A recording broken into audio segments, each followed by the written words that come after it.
투자자 여러분 반갑습니다. 김종철입니다.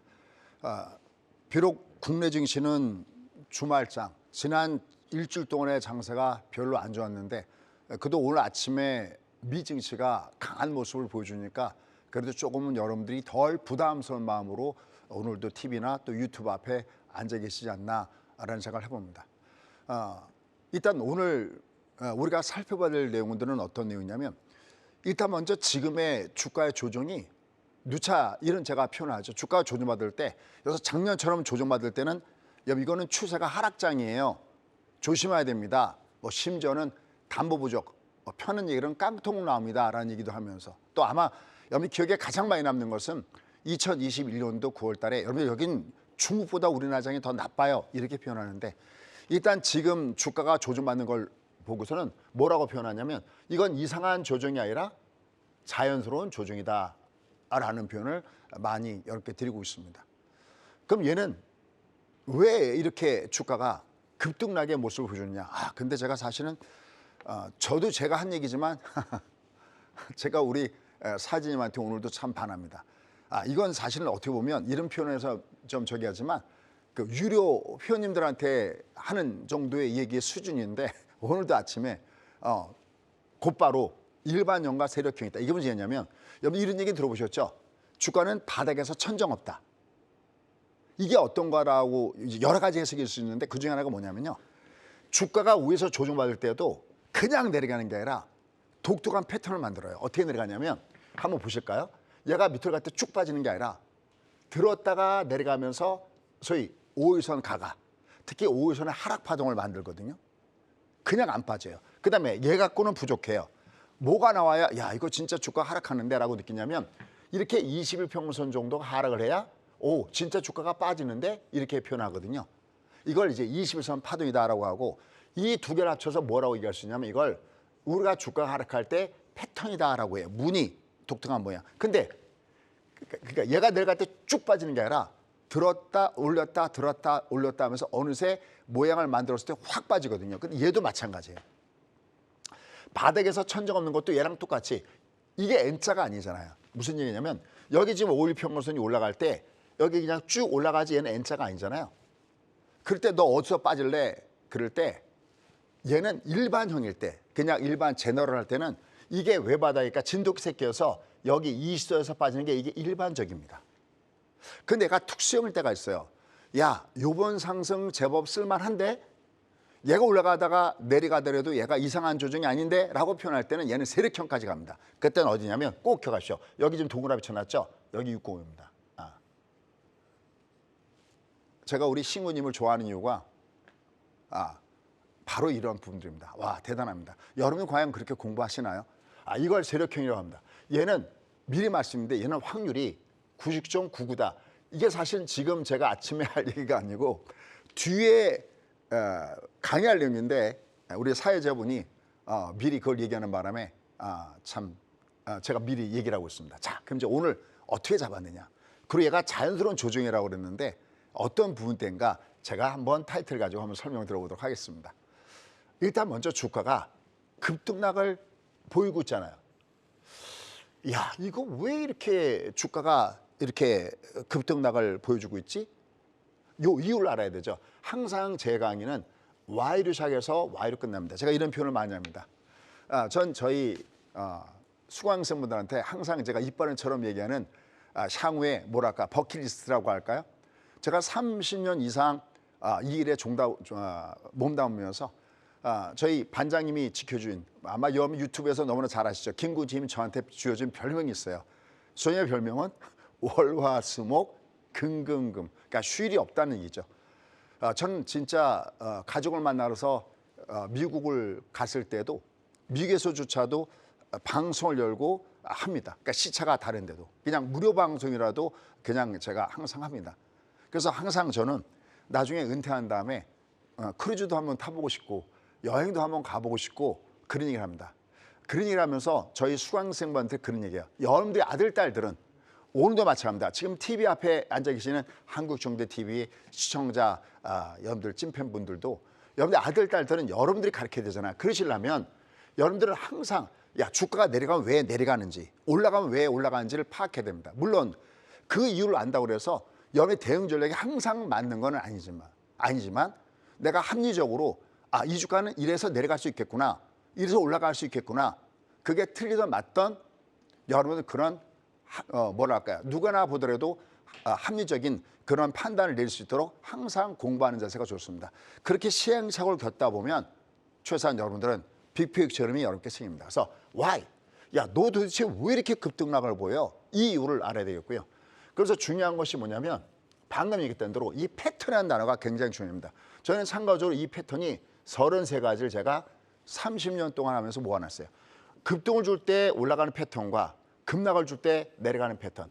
아까 여러분도 보셨지만 이 장이 위에서부터 돌돌 치킨까지 2277까지 주가가 빠질 때 이 장이 내려갈 때 독특한 패턴이 있었거든요. 특히 그 패턴 중에서 중요한 게 뭐였냐면 바로 역별 투탑.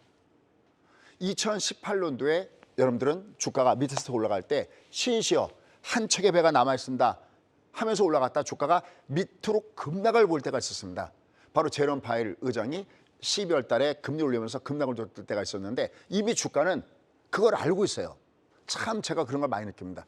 특히 어디서 많이 느끼냐면 2001년도에 9.11 테러가 터졌을 때 야, 이건 모양을 보면 야, 이건 무조건 주가가 급등을 줘 그러는데 이상하게 급등을 줄 모양에서 급락을 줄 모양으로 딱 주가가 바뀌었습니다. 야, 이상하다. 이런 경우는 거의 없는데 근데 그 다음에 9.11 테러가 터지는 걸 보고 제가 너무나 놀란 기억이 있습니다. 근데 이 놀란 기억이 몇십 년 동안 제가 주식 투자하면서 항상 느끼는 겁니다. 여러분 이번에도 2270에서 주가가 빵 하고 떴을 때 뭐 지금 갑론을박이 많이 벌어지고 있지만 어쨌든 공매도 금지에다가 미국 증시의 영향에다가 한꺼번에 반영되면서 주가가 올라갔잖아요. 제가 이런 표현하죠.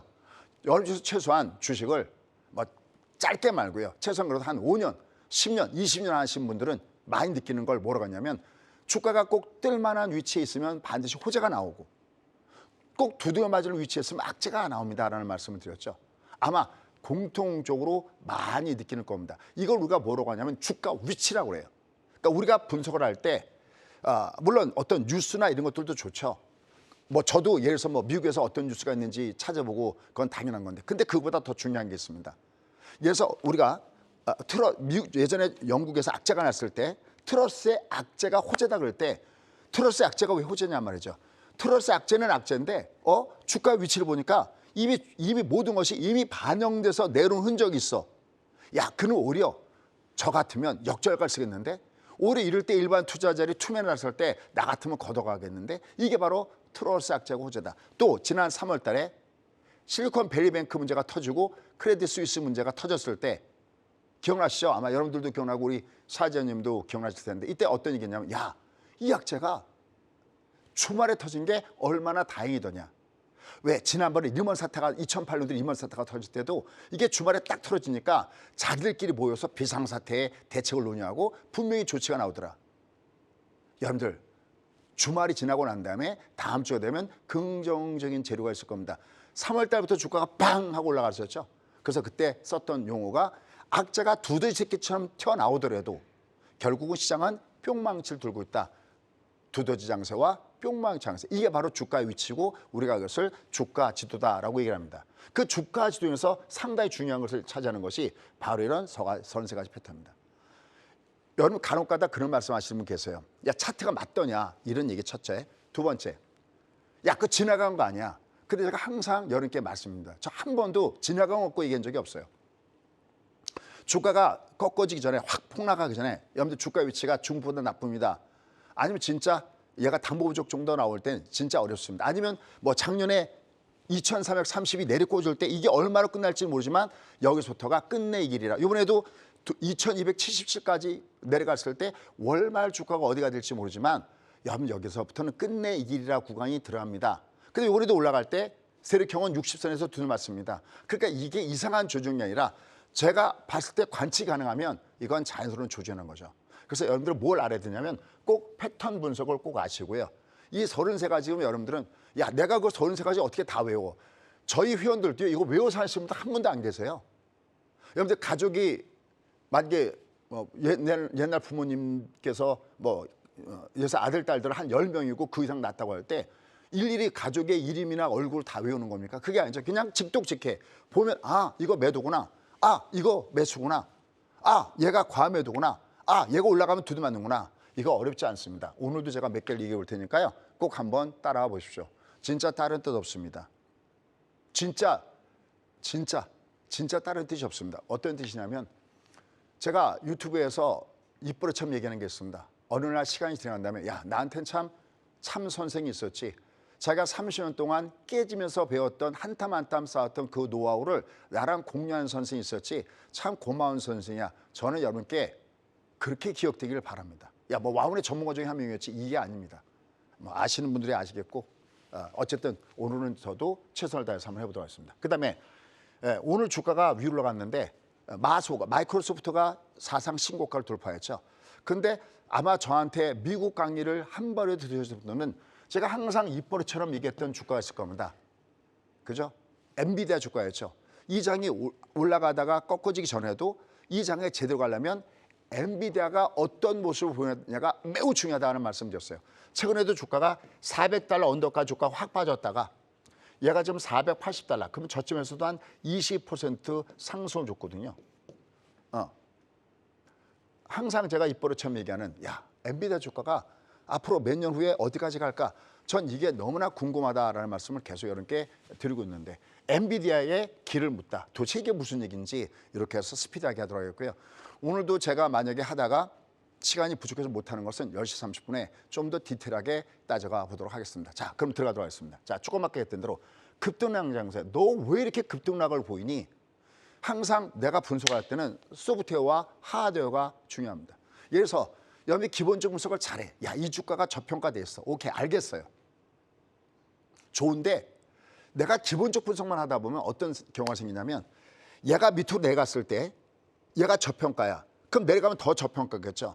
근데 이미 추세는 무너지는데 계속 저평가 그러면 기본적 분석하는 사람들의 가장 하나 맹점이라고 할 수 있는 것이 뭐냐면 수급을 못 볼 수가 있어요. 그러니까 이렇게 우리가 패턴을 보는 거 뭐냐면 예를 들어서 여기 딱 보는 것은 이건 뭐냐면 매일매일 기관과 외국인들이 하는 그런 수급은 단기 수급이에요. 진짜 수급은 패턴에서 나누거든요. 아, 이거 수급이 무너지는데 이게 안 될 수가 있어요. 반면에 차트만 들이다 갖다 놓고 보면 그 회사의 본질적인 가치를 모르니까 주말장에도 보십시오. 주말장에도 보면 실적 좋은 종목군들은 꾸준하게 위로 올라가는 모습을 보여주고 있지 않습니까? 그러니까 차트 분석만 하면 이게 겉껍데기가 되는 겁니다. 차트 분석만 하시는 분들은 안을 뒤져봐야 됩니다. 빅피처도 마찬가지예요. 우리가 소위 얘기하는 펀더멘탈 이런 분석을 하는 것을 소프트웨어의 분석이라고 칭하고 그다음에 차트나 이런 걸 갖고 하는 걸 하드웨어 분석이라고 하는데 이 두 가지가 같이 병행해서 갔을 때 여러분들은 보다 맞출 확률이 높다는 거죠. 근데 보통 기본적 분석하시는 분들은 차트 분석하는 사람을 까죠. 야, 저거 지나간 거야. 절대 지나간 분석이 아닙니다. 반면에 차트 분석하는 사람들, 야, 쟤들이 시장을 몰라. 시장을 모르고 맨날 종목만 타령해. 우리가 워렌 버핏처럼 그렇게 장기 투자하고 돈이 많은 사람이 어디 있겠어. 우리나라 장은 더군다나 변곡을 맞춰야 되는 장인데 쟤들은 차트 몰라. 서로 이렇게 까는데 그러지 마시고요. 그것이 생겼을 땐 생긴 이유가 있거든요. 한번 마음을 열고 한번 받아보시면 좋겠습니다. 참고로 저는 여러분께 뭘 얘기했냐면 주가의 원리를 여러분께 강의합니다. 그래서 저는 외우는 게 하나도 없어요. 그냥 직독직해. 딱 보면 답이 나오는 거죠. 아, 얘 올라가면 두 대 맞겠구나. 어디서? 여기 60선에서.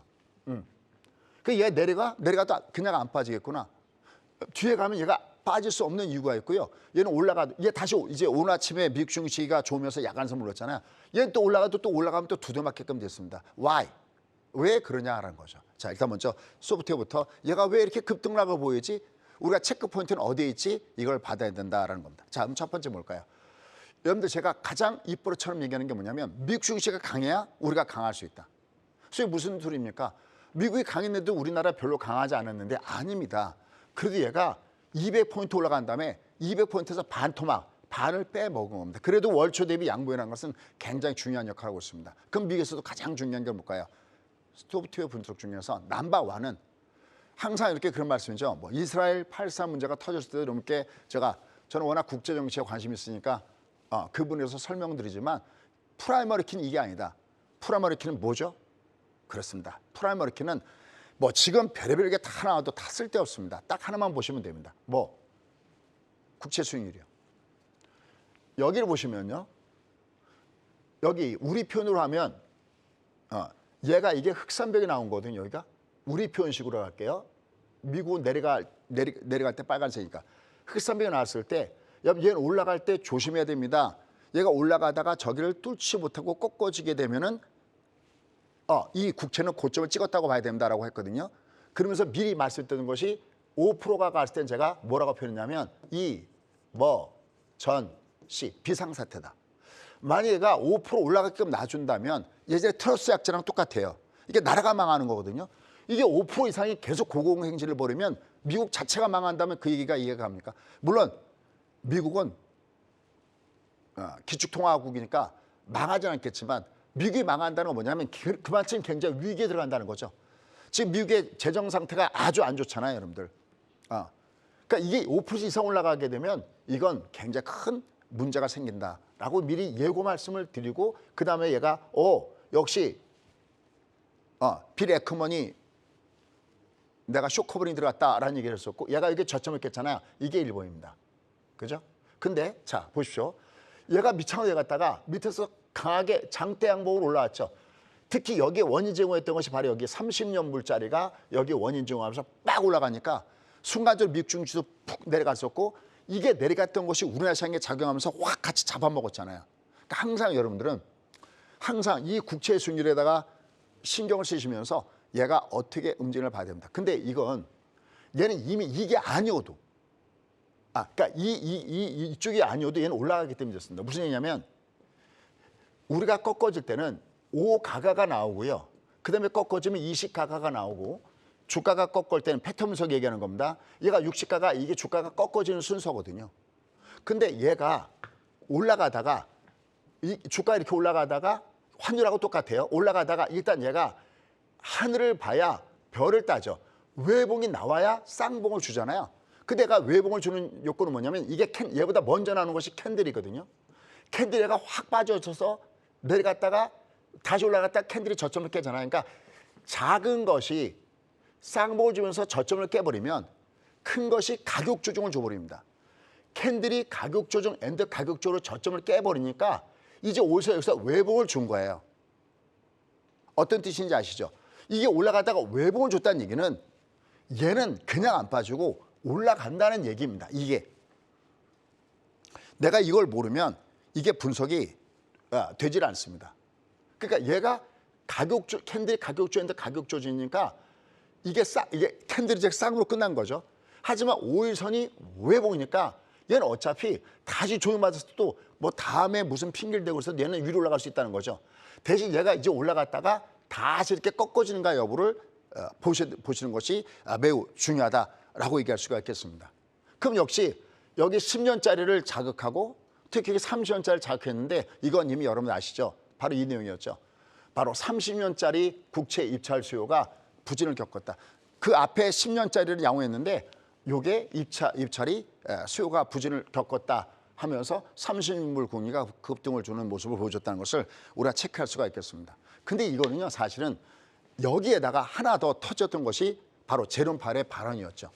제롬 파웰이 어떤 얘기를 했었냐면 현재 연준이 충분한 조치를 취했다고 할 수 있는 그런 본인의 어떤 자신감이 없다라는 발언을 했습니다. 그러니까 얘만 갖고 한 게 아니라 30년짜리 국채 입찰이 부진했기 때문에 올라간 것도 있었고 또 제롬 파웰이 했던 얘기가 워싱턴 DC에서 IMF 청중 대상으로 연설할 때 연준은 인플레를 2% 낮추기 위해서 충분히 제한적인 통화 정책의 그 부분을 달성하기 위해서 최선을 다하고 있지만 아직까지 그것을 달성했다고 확신할 수 없다라고 얘기하면서 여전히 연준은 2%의 목표 달성을 하기 위해서 지속적으로 얘를 낮추기 위해서는 아직까지 갈 길이 굉장히 멀고 만약에 정책을 더욱 강화하는 것이 필요하다고 느끼는 순간 절대 주저하지 않고 그렇게 할 것이다 라고 이렇게 매파적인 성향으로 해석되면서 아까 얘기했던 대로 이 금리 사이클 올라갔던 거죠. 그럼 오늘 왜 미국 시중이 올라갔느냐? 제가 우리 수강생한테 이런 얘기했어요. 여러분들을 패드처럼 그 자리에 갖다 놔놓고 치자. 그냥 멀리 갈 거 없이 여기 하는 총재로 생각해 보시죠. 여름 같으면 제롬 파웰의 입장이라면 여름 이제 물가가 다 잡히고 있습니다. 이제 우리는 이 고물가가 아닌 세상에서 살 수 있습니다. 이렇게 하겠습니까? 이게 원론적인 얘기일 수밖에 없다. 여러분들도 그 자리에 갔다면 그렇게 얘기할 수밖에 없다라는 말씀이었어요. 그러니까 우리는 뭘 봐야 되냐면 그 제롬 팔은 그렇게 얘기했다 하더라도 실제 시장은 어떻게 해석하고 있는가 이 부분을 봐야 된다는 거죠. 그런 측면에서 현재 금리를 내년 5월이든 어디든 금리 오히려 내려갈 가능성에다가 무게중심을 두고 있는데 제롬 파일이 그렇게 얘기한 것은 야 시장 너희 지금 너무 일찍 금리 인하를 얘기하고 있어. 바로 그런 부분들을 경고하기 위한 메시지였다라고 해석하면서 주가가 위로 올라가는 모습을 보여줬다라고 얘기할 수가 있겠습니다. 그래서 이런 패턴 때문에 갔었습니다. 그런데 아까 했던 중요한 것은 주가든 뭐든 위로 올라갈 때는 그냥 복잡하게 생각하지 마시고요. 항상 주가는 TT를 줘야 돼요. 그게 그러니까 위에서부터 꺾어질 때도 독특한 패턴이 있고요. 바닥에서 천정 없다는 것도 저도 옛날엔 그게 무슨 소리였어요. 바닥에서 천정 없다? 근데 계속 올라가면 두드려 맞는데 결국 바닥에서 천정 없고 왔다 갔다 하면서 나중에 올라가는데 왜 그럴까 할 때는 그게 패턴을 만드는 거라고요. 그 패턴이 뭐냐면 퍼펙트 패턴입니다. 240 중심위에 60N자, 65에 20N자. 어떤 독특한 패턴을 만들거든요. 그럼 주가가 위에서부터 꺾어져 갈 때 지금 여기서 국채 금리가 꺾어져 갈 때 절대 저렇게 안 꺾어져 내려가거든요. 어떤 것이냐면 보시죠. 제가 항상 매도의 기법을 여러분들이 만약에 잘 몰라서 놓치신다면 딱 하나의 그래프만 항상 뽑아놓고 여러분들 모니터에다 붙여놓으라고 제가 권고드린 것이 있습니다. 뭘까요? 유가. 그렇죠. 유가죠. 여기 정답이 다 있어요. 3가가. 가가 이게 무슨 얘기냐면 주가가 올라가면 조정을 받게끔 됐습니다. 어차피 주가는 지그재그로 움직이잖아요. 조정을 받을 때 강하게 가격 상승을 주고 KTX 올라가고 비둘기처럼 이렇게 가면 이거는 기간 조정이다라고 표현을 합니다. 근데 가격 상승 다음에 가파르게 가면 이걸 가격 조정이라고 하고 주가가 고점일 때는 얘가 절대 기간적으로는 꼭지를 주지 않습니다. 기간 조정을 주는 것은 앞에 있는 고점을 돌파하겠다는 주가의 원리예요. 얘가 올라가다 가격 조정 받잖아. 이렇게는 또 꼭지가 안 칩니다. 가격 조정 앤드 가격 조정. 이게 3가가. 아까 했던 대로 5가가, 20가가, 60가가. 여기 한번 보시죠. 여기 한번 보시면 캔들이 음포선을 때리면서 이렇게 음포선이요. 예전에 빅스 지수 2020년 3월 달에 한번 공부를 좀 더 해보겠다는 분들 거기 한번 가서 보시죠. 주가가 2020년 3월 달에 바닥을 찍으면서 2years가 장이 간다고 얘기할 때 이때 제가 봤던 가장 중요한 지표 중에 하나가 빅스였었어요. 빅스 Y가 똑같은 모양이 나왔었습니다. 그러니까 음포선을 때렸던 거죠. 얘가 음포선을 때리면서 캔들이 먼저 저점을 깹니다. 근데 이것 갖고는 확신할 수가 없어요. 그러면서 첫 번째 여기 5일 평선이 가격 조정 확 빠져버립니다. 눕는 게 아니라 이렇게 확 빠져버린 거죠. 하지만 반드시 대차게 올라갑니다. 지금 금리처럼. 여러분들은 이게 30만 기 이게 수요가 부진하니까 올랐다? 제가 보는 견지에서는 이미 걔는 그렇게 올라갈끔 돼 있었던 겁니다. 절대 한 번에 얘가 이렇게 내려가지 않습니다. 투기주들 있죠? 특히 투기주 같은 경우에는 이 5일선의 쌍봉을 줬을 때 아주 조심해야 됩니다. 얘가 올라가다가 내려갔다가 이렇게 2번 정도 꺾여야 네가 이제 족보상에서 야 네가 너 꼭지 아니니? 제가 이때는 어떻게 표현했어요? 한참 이때는 나의 투자 점심할 때인데 이런 얘기 했어요. 여러분들 강이 지나간 다음에 다시는 지진이 오는 것이 안 오는 것이 아니라 그 다음에는 여진이 있습니다라는 표현으로 얘를 비유법을 여러분께 말씀드렸어요. 이렇게 5가가 근데 얘도 아니에요. 그러니까 만약 국채 수익률이 5%에서 고점을 찍은 거는 제가 생각할 때는 딱 트러스 약재가 호재다라고 느끼는 거예요. 그래서 제가 지난번에 빌 에크먼 참 대단한 사람이구나 이 사람이. 그러니까 그렇게 계속해서 이 국채 수익률에 대해서 상승을 외치다가 거기 딱 가니까 딱 쇼커링 청산해서 한복 챙기고 그다음에 싹 빠지는 걸 보고 야 역시 명인은 명인이구나라고 느꼈는데 이 부분들을 이렇게 보면은 얘가 이렇게 5가가로 꺾어지도 아니에요. 그러니까 지금 국채 수익률이 캔들은 저점을 깼는데 이건 그냥 처음에 이런 음포선 정도 확인한 정도의 레벨이고요. 이게 그러면서 5일선의 가격 조정이었잖아요. 그러면서 얘가 올라갔다가 오늘은 약간 주춤거렸지만 얘가 다시 올라간다고도 놀라지 마십시오. 그건 이상한 상승이 아니라 그 여진 상승을 주는 겁니다. 문제는 얘가 올라갔다가 한 번 더 후려쳤을 때 더욱더 여기에 고점에 대한 확신, 즉 금리 5%에 대한 확신이 길어지는 겁니다. 왜냐하면 JP모건의 다이머는 여전히 이 금리는 여전히 6%, 6.5%, 7%도 갈 수 있다라고 얘기하고 있잖아요. 그렇죠? 그분들도 엄청나게 유명하신 분이고 뭘까 통찰력이 있는 분이잖아요. 그러니까 어느 쪽으로 가느냐라는 것은 내가 보고 판단할 문제지. 그러니까 예측과 대응의 영역이 필요하다는 것을 여러분이 꼭 염두에 두시면 좋겠습니다. 그러니까 얘가 끝날 때 이렇게 쓰리가가 완벽하게 야, 얘 꼭지인데 널 느꼈을 때 야, 이건 내가 도망가야 되는데 그럴 때는 종합주가 지수나 아니면 어떤 지표나 최소한 얘가 일선 쌍봉을 줄 때 얘가 실효성 있는 겁니다. 물론 가장 큰 거는 60선 쌍봉이겠죠. 이걸 딱 걸어놓으시고 쓰리가가 돼서 자꾸만 여러분이 보시면 굉장히 좋을 것 같습니다. 자, 어쨌든 지금 아까 3점 만기 국채 수익률의 입찰이 저조했고 제롬팔이 여전히 매파적인 발언이 이어지고 그러다 보니까 영향을 받은 게 뭘까요? 우리나라 시장이 확 빠질 때. 그렇죠. 우리나라 코스피의 그래프는 뭐를 뒤집어 놓은 그래프랑 똑같다 따라가면 바로 이 그래프죠. 환율 그래프죠. 환율이 확 빠져나갈 때 주가는 확 올라갔다가 거꾸로 지금 환율이 연속해서 올라가고 있죠. 올라가니까 거꾸로 주가는 밑으로 내려가는 모습을 주고 있죠. 그러나 이 환율이 그러면 이렇게 올라갈까? 그렇게 못 갑니다. 왜냐하면 항상 꺾을 때는 어떤 독특한 모양을 보여주면서 꺾어지지 이렇게는 또 못 가거든요. 그러니까 얘는 또 올라가다가 또 다시 두드맞게 될 겁니다. 어쨌든 최근에 주가가 너 왜 빠졌니? 그럴 때 첫 번째는 위에서부터 5%의 고점을 찍고 하락하던 미 국채 수익률이 3년 만기와 그다음에 제롬팔의 이런 발언 등으로 얘가 위로 올라가면서 환율이 다시 또 위로 올라가면서 국리창을 두들겨 맞게끔 했구나. 이런 것들이 우리가 소위 얘기하는 소프트웨어적인 분석이다라는 겁니다. 자, 그럼 지금부터는 저의 뇌피셜, 제가 갖고 있는 독특한 저만의 것을 가지고 한번 설명해 드려보도록 하겠습니다. 자, 첫 번째 이 그림을 주목하십시오. 자, 이게 주가 지도거든요. 제가 아까 우리 친구한테 참 죄송합니다. 이렇게 편하게 할게 워낙 친하니까 저 친구 참 매력적이네. 와, 그런 건 저희 방에서도 최소한 중급 이상자들이 기억하는데 자, 미리 갈게요. 얘가 속칭 99.99짜리라는 거거든요. 아마 여러분들 기억나실 겁니다. 작년 6월 달에 2332를 찍고 얘가 들어갔을 때 여러분들 얘는 끝내 이 길이라 녹색종 캔들 구간이었었죠. 근데 제가 여기를 얘기하면서 얘는 바닥이 아니라 바닥은 나중에 찍고 나서 확인되는 것이 얘는 바닥이 아니라 바닥 조임다라는 얘기하면서 이게 올라갈 때 어디가 매물이었냐면 여기 이걸 영마틴이라고 하죠. 영마틴 여기 들어오면 두들겨 맞아요. 특히 20이 외바닥에서 뜨면 얘는 어디서 특히 두들겨 맞냐면 여기 라인 거는 120. 그래서 여기서 여러분께 미리 매도 구간을 예고해 드리는 구간이 있습니다. 이 기법하고 똑같습니다. 이 기법이 90.99인 이유는 얘가 1번, 이게 1번 외바닥입니다. 외바닥이죠. 2번, 이걸 중방이라고 그래요. 자, 이거 만약에 필요하시면 제가 디테일 방송 한 10시 30분에 얘기할게요. 이것도 워낙 많이 얘기했던 거니까. 3번 영마에서 둘러맞습니다. 수재님, 이게 어찌 아까 그거랑 똑같습니까? 종합주가에서. 얘가 뭐랑 똑같으냐면요. 보세요. 얘를 단계를 낮춰볼게요. 20이 아니라 5가 외바닥. 그러니까 20 대신에 5를 그려놓은 겁니다. 그 다음에 60 대신에 20을 그려볼게요. 이렇게요. 그죠? 그 다음에 세 번째.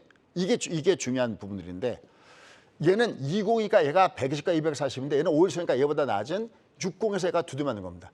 이 기법이나 원리는 똑같은 겁니다.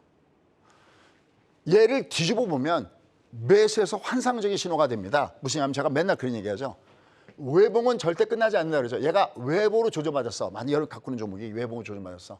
그 외봉을 조져맞은 종목군단들은 이게 중방의 모습, 이렇게 중방을 모습을 주면 주로 어디서 뜨냐면 얘가 주로 어디서 뜨냐면 얘가 이 마틴 구간에서 이렇게 뜨게 되는 이런 성질들을 갖고 있습니다. 이렇게 요 성질에서 갖고 있습니다. 얘를 뒤집으면 그러니까 얘는 주가 지도의 모습에서 그러니까 아까 우리가 이렇게 뭐 금리라든지 미국 국고채 금리라든지 아니면 환율이든지 이건 소프트웨어적인 얘가 이랬었어. 그럼 안의 내용은 얘가 어차피 올라갈 때 얘는 이미 교과서에 나왔는 매도였어. 그래서 얘는 조정이 이상한 조정이 아닙니다라고 얘기하는 이유가 바로 거기 있습니다. 그다음에 좀 더 세련되게 들어가 볼까요? 얘가 왜 올라갈 때 두드맞았냐면 제가 항상 종합을 분석할 때는 30분봉을 꼭 공부하시오라고 말씀드리잖아요. 근데 여러분들은 이게 얼마나 중요한지를 모르시는 거예요. 진짜 30분이 중요합니다. 이번에 주가 올라갈 때 30분 볼까? 어떻게 올라가는지 한번 보세요. 자, 얘가 쭉 올라갔죠. 얘는 무슨 짤 안 줬냐면 N짤 안 줬잖아요. 그렇잖아요. 얘가 N짤 안 줬잖아요. 얘는 그냥 못 간다니까요. 두들겨 맞을 수밖에 없는 겁니다. 그죠? 그럼 아까 제가 얘가 지금 월요일 날 다시 주가가 올라갈 거 아닙니까? 이게 올라가더라도 또 올라갈 때 또 조심해야 될 것이 뭐냐면 여기랑 마찬가지. 얘가 올라갈 때 이게 내려왔다가 N자 여기를 갔다가 튕겨 올라가야 되는데 얘가 좀 다시 되돌줬잖아요. 그럼 얘는 올라가면 어떻게 되냐면 갈 때 가더라도 올라갔다가 다시 또 내려왔다 가야 되기 때문에 얘가 30에 20이 꺾어지는 구간은 또 다시 조심을 해야 된다라는 겁니다. 그죠? 얘가 N자가 아니잖아요. 그죠? 다만 다양성은 뭐냐면 60이 N자로 나올 가능성이 높겠죠. 그러니까 내가 이런 부분들 염두에 두면서 얘가 올라갈 때 두드려 맞을 거냐? 얘가 두드려 맞지 않을 거냐? 이걸 여러분들이 현 상태에서 점검해 주는 것이 아주 필요하다라는 걸 여러분 꼭 느끼시기 바라겠습니다. 자, 그럼 이제 좀 더 깊숙이 결론 들어가도록 하겠습니다. 지금 종합주가지수에서 초반에 한번 보시죠. 초반에 그래프를 보시면은 자, 보세요. 여러분들 거듭 얘기지만 만약에 여러분들 이해가 좀 부족한 부분들은 제가 뒤에 가서 여시삼실 말씀드릴게요. 얘는 근데 내려가도 그냥 안 빠지는 이유가 발의 방향이 위 있고 얘가 돌돌 찍힌 2270 여기 언더는 이게 과매도예요. 그러니까 펀더멘털 상으로 봤을 때 얘가 악재가 있다 하더라도 이 악재를 품고 갈 수 있는 과매도 구간이에요. 근데 여기서 얘는 파동상으로 뭘 줘야 되냐면 이름하여 M파동을 줘야 되거든요. M파동은 뭐가 M파동이냐면 저점으로부터 3개월 동안 얘는 최소한 제가 생각할 땐 여기를 저점 혹은 여기를 깨더라도 3개월 동안은 최소한 얘가 이렇게 왔다 갔다 하지 얘가 이렇게 빠지는 않는다는 결론입니다. 왜? 그게 주가 지도니까요. 얘가 지금 뭘 주고 있냐면 240선에 대해서 60이 대들 주고 있죠. 이게 그냥 이렇게 안 내려가겠죠. 왜냐하면 얘가 내려갈 때 5일선도 여기엔자 20선도 여기엔자듯이 얘가 최악의 경우에 얘가 여기엔자를 주더라도 얘가 들어줘야 되거든요. 그러니까 얘가 이렇게 대들 준 다음에 얘가 갈 수 있는 길은 이렇게 얘기할게요. 얘는 중방일 때는 시시어 한 척의 배가 남아 있습니다. 그다음에 얘가 내려가더라도 여러분들 이제는 세 척의 배가 남아 있습니다. 이건 중방이기 때문에 얘는 떠야 된다는 것이 되는데 뜬 다음에는 두 가지 시나리오가 있다는 것을 염두에 둬야 됩니다. 이게 조금 여러분들이 어려울 수 있는데 근데 얘를 한 번만 배워놓으면 평생 동안 써먹을 수 있다는 점에서 굉장히 주목해서 보시기 바랍니다. 자, 그럼 제가 그림을 하나를 여러분께 공개를 하도록 하겠습니다. 자, 한번 보시죠. 자, 한번 보시면 자, 이걸 하나를 사진 하나 찍어 놓으세요. 지금 종합주가지수가 얘가 나오고 있는 중이거든요. 빅데디요. 240을 60이 깨고 있어요. 그럼 얘는 몇 가지 시나리오가 있냐면 두 가지 시나리오가 있어요. 하나는 여기처럼 여기요. 주가가 이렇게 훅 빠져나간 것처럼 이렇게 해서 이렇게 훅 이렇게 내려가는 스타일이 있고요. 여기처럼 2020년도죠. 대두 준 다음에 다시 올라가는 게 있어요. 이걸 뭐냐면 이거를 다시 원상 복구형이다라고 얘기를 하고요. 얘는 60 하방형이다라고 얘기합니다. 근데 이 두 개의 공통점은 뭘까요? 자, 보십시오. 공통점은 얘가 내려가던 올라가던 일단 내려가면 얘가 올라가는 건 얘기할 것도 없이 얘가 뜨는 거고요. 얘가 설령 여기엔자로 빠지더라도 얘는 반드시 머물렀다가 한 3개월 정도는 머물렀다 그 다음에 빠져야 되거든요. 그러니까 얘는 올라갈 때는 조심하지만 제가 지난주도 그 얘기했죠. 내려갈 때는 쫓아가면서 투매하시면 안 됩니다. 얘 내려갈 때는 다시 주가가 뜨려고 하는 모습을 주고는 것이 바로 이 주가의 흐름이다라는 겁니다. 그러니까 얘가 내려가더라도 설령 나중에 주가 위치가 여기가 되더라도 한 번은 떴다가 가라앉겠구나. 그래서 지난주에 이런 말씀이었죠. 막 그날 주가가 장대 연봉을 주고 2270주로 내려갈 때 다 공포에 떨었지만 그 한 달 동안에 추천 안 했던 종목을 그 한 날 2277주는 6월 말에 한꺼번에 17개가 추천 중 나왔다는 얘기를 제가 보통 이런 얘기 안 하잖아요. 신구님 제가 이런 거 여기다가 쓸 때 있습니까? 저 이런 얘기 안 하잖아요. 보통 그냥 빅피셔만 얘기하잖아요. 네. 여기 보시면 얘가 17개가 워렌 버핏의 걸 다 달성했어요. 그때 딱 하나만 안 갔던 것이 뭐냐면 클릭 하나가 안 갔던 것이 뒤늦게 올라가면서 주성인지는 뭐 얘기가 또 한 40% 올라갔었죠. 이게 바로 내가 주가들 가지고 매매하는 거고 여러분 성공 투자할 때 물론 종목을 잘 공략해서 워렌 버핏처럼 매매하는 것도 중요하지만 우리나라 같은 경우는 탑다운 방식을 상당히 주목해야 됩니다. 종합이 내려가면 그냥 와장창 내려가는 겁니다. 종합이 올라가면 같이 올라갈 수 있는 이런 위력이기 때문에 반드시 이런 것들 염두에 두면서 매매할 것 같습니다. 자, 그럼 이제 결론. 소영 그러면 우리는 아까 두 가지 시나리오 중에서 얘가 하방으로 내려갈까요? 아니면 다시 원상복구가 될까 그럴 때 물론 이건 대응의 전략입니다. 그리고 이 대응의 전략은 제가 매일매일 여러분께 말씀드리는 저희 채널에서 말씀드리겠습니다. 다만 야 얘가 이렇게 가겠니? 안 이렇게 가겠니? 때 그걸 결정하는 이러한 주요 변수들이 있기 때문에 그걸 먼저 체크하도록 하겠습니다. 다음 주에 굉장히 중요한 변수가 나오죠. 이번 주에 이제 10월 CPI가 화요일 날, PPI가 수요일 날 이게 나오죠. 그럼 얘가 어떻게 나오냐에 따라서 아까 얘기했던 대로 연준에 혹은 월가에서 바라보는 야 이제 금리 인상 끝났어. 무슨 소리야? 아직 금리 인상 안 끝났어. 이게 결론이 될 것 같습니다. 물론 지금 확률적으로는 12월 달에 금리 인상 동결의 가능성은 지금 90%가 넘어가고 있습니다. 여기다가 이제 소매 판매가 되죠. 특히 또 하나 숨어있는 변수가 10월쯤에 열리는 APEC 정상회담에서 미국과 중국, 바로 조 바이든과 바로 시진핑의 정상회담에서 뭐가 나올까? 근데 얘들은 지금 악마의 키스라도 필요한 사람들이거든요.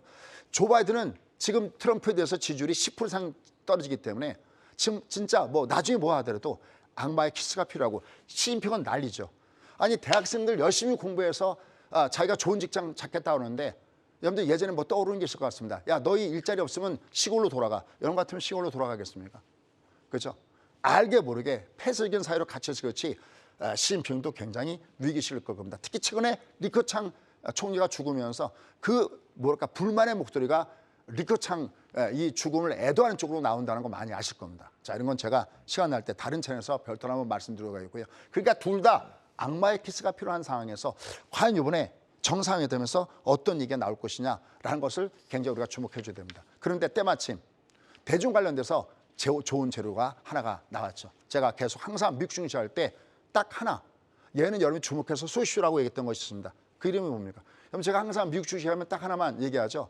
저는 이 주가가 앞으로 1년 후, 3년 후, 5년 후, 10년 후가 중요하고 궁금하다. 그 이름은 얘죠. 엔비디아. 자, 지금 제가 동그라미 이름을 쳐놨는데 자, 저희가 매수 구간 들어갔던 구간은 바로 여기서 집중 매수 들어갔었고요. 캐시 우드 여사가 팔았다는 조건에서 오히려 우리 매수를 갖고 특히 여기서 5일선 쌍봉을 줄 때 오히려 여기서도 매수를 잡아드리는 거고 그다음에 여기 뒤늦게 참여하신 분들은 엔비디아는 얘가 내려올 때 20이 외봉일 때는 똑같아요. 20이 외봉일 때는 얘가 제너럴 할 때는 이게 60이 지지가 되고 아주 특수형일 때는 여기거든요. 여기를 줄궈놓고 여기서부터 매수하십시오라고 했던 구간이고 그다음에 20이 하방으로 떨어질 때는 여기 그래서 여기서부터 매수하십시오 그러는데 이렇게 지금 올라가고 있잖아요. 그럼 얘 엔비디아 뭘 보려고 할까요? 드디어 나왔습니다. 뭐가? 주가가 할 때는 20 디쿠턴 다음에 무슨 디쿠턴이 필요하죠? 60 디쿠턴이 필요하죠.